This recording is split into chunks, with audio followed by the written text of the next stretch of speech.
Do Evangelho de Jesus Cristo segundo Marcos. Naquele tempo, o rei Herodes ouviu falar de Jesus, cujo nome se tinha tornado muito conhecido. Alguns diziam: João Batista ressuscitou dos mortos, por isso os poderes agem nesse homem. Outros diziam: é Elias. Outros ainda diziam: é um profeta, como um dos profetas. Ouvindo isso, Herodes disse: ele é João Batista. Eu mandei cortar a cabeça dele, mas ele ressuscitou. Herodes tinha mandado prender João e colocá-lo acorrentado na prisão. Fez isso por causa de Herodíades, mulher do seu irmão Filipe, com quem se tinha casado. João dizia a Herodes: não te é permitido ficar com a mulher do teu irmão? Por isso Herodíades o odiava e queria matá-lo, mas não podia. Com efeito, Herodes tinha medo de João, pois sabia que ele era justo e santo, e por isso o protegia. Gostava de ouvi-lo, embora ficasse embaraçado quando o escutava. Finalmente chegou o dia oportuno. Era o aniversário de Herodes, e ele fez um grande banquete para os grandes da corte, os oficiais e os cidadãos importantes da Galiléia. A filha de Herodíades entrou e dançou, agradando a Herodes e seus convidados. Então o rei disse à moça: pede-me o que quiseres, e eu te darei. Ele jurou, dizendo: eu te darei qualquer coisa que me pedires, ainda que seja metade do meu reino. Ela saiu e perguntou à mãe: o que vou pedir? A mãe respondeu: a cabeça de João Batista. Voltando depressa para junto do rei, pediu: quero que me des agora, num prato, a cabeça de João Batista. O rei ficou muito triste, mas não pôde recusar. Ele tinha feito o juramento diante dos convidados. Imediatamente, o rei mandou que um soldado fosse buscar a cabeça de João. O soldado saiu, degolou-o na prisão, trouxe a cabeça num prato e a deu à moça. Ela entregou-a à sua mãe. Ao saberem disso, os discípulos de João foram lá, levaram o cadáver e o sepultaram. Palavra da salvação.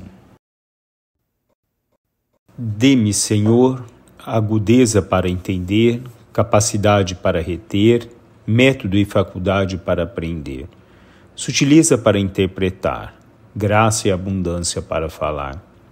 Dê-me, Senhor, acerto ao começar, direção ao progredir e perfeição ao concluir. São Tomás de Aquino.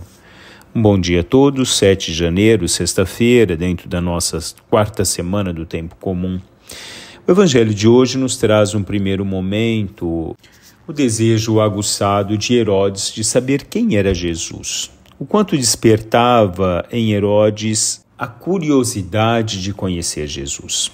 Mas o Evangelho nos traz, sobretudo, a concepção ou a história de João Batista, que atravessava o caminho de Herodes e Herodíades, que havia sido esposa do seu irmão Filipe. João Batista anunciava a palavra de Deus e também fazia com que as pessoas pudessem refletir diante da sua caminhada, diante dos seus pecados. João Batista era contrário à união de Herodíades com Herodes, por se tratar da esposa do irmão. Era um empecilho para tudo aquilo que desejava Herodíades. João Batista colocava, digamos, o dedo na ferida naquele momento. O grande empecilho para ela.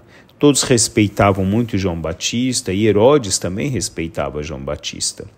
O quanto alguém que prega a palavra de Deus, que prega a justiça, que mostra o caminho errôneo, incomoda aqueles que não trazem Deus em seu coração. Aqueles que não têm dentro de si essa presença da graça, do amor de Deus.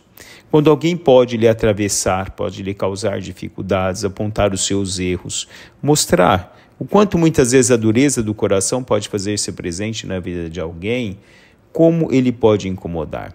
Como as pessoas querem eliminar aqueles que muitas vezes podem causar alguma dificuldade aos outros, no contexto onde mostra aquilo que é sua pobreza, as suas misérias, as suas dificuldades. A palavra de Deus, ela incomoda aqueles que são contrários a esse conhecimento de Deus, aqueles que se fecham a Deus, aqueles que não querem de forma alguma conhecer Deus. sinal de contradição. A palavra de Deus é sinal de contradição diante do mundo, dentro do mundo. Nos nossos dias de hoje, o quanto a palavra de Deus incomoda uma boa parcela das pessoas que são totalmente contrários a uma religiosidade, porque já se deixaram de seduzir, conduzir e totalmente se alimentam de um olhar terreno de um mundo onde a eles somente interessa aquilo que o desejo terreno pode lhes proporcionar. Foram totalmente engolidos por um conceito terreno da vida. Nunca conheceram a luz de Deus, nunca conheceram o amor de Deus, as leis de Deus que regem o caminhar da nossa vida. Essas mesmas leis que somos contrários quando ela não vai em desacordo daquilo que eu penso, a minha ideologia, a minha forma de ver o mundo. Mas a palavra de Deus se adapta a mim ou eu me adapto à palavra de Deus? Sou eu que caminho ou trilho por um caminho errôneo? Ou é Deus que muitas vezes me coloca um fardo pesado no caminhar da minha vida? O conhecer a Deus nos mostra onde está a verdadeira felicidade, onde está o verdadeiro desejo que deve me consumir e deve ser presente no transcorrer de toda a minha vida. Quando eu me incomodo em alguma coisa com relação à igreja, quantas vezes criticamos a igreja por alguns atos, algumas leis, porque são contrários aos meus desejos? É o moldurar a igreja de acordo com aquilo que eu penso? Ou eu tenho que me render aos princípios que são da igreja, porque o meu amor a Deus me faz isso?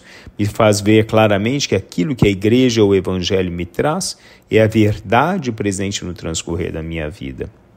O olhar à palavra de Deus é o olhar dessa graça que se coloca no transcorrer da nossa vida. São as leis, são as diretrizes daquele que ama a Deus. Santo Agostinho dizia: ames e faz o que queres. À medida em que amamos Deus, podemos fazer qualquer coisa, porque aquilo que está fundamentado, aquilo que faremos, não é outra coisa senão vivenciar a palavra de Deus, as leis de Deus, a graça de Deus que se coloca para cada um de nós no nosso dia a dia.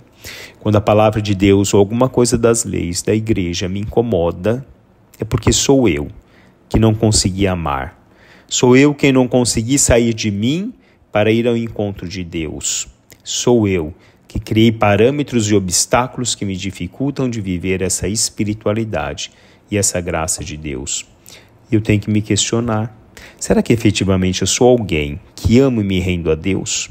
Ou apenas uma parte de mim? Eu me entrego a Deus. Louvado seja nosso Senhor Jesus Cristo, para sempre seja louvado.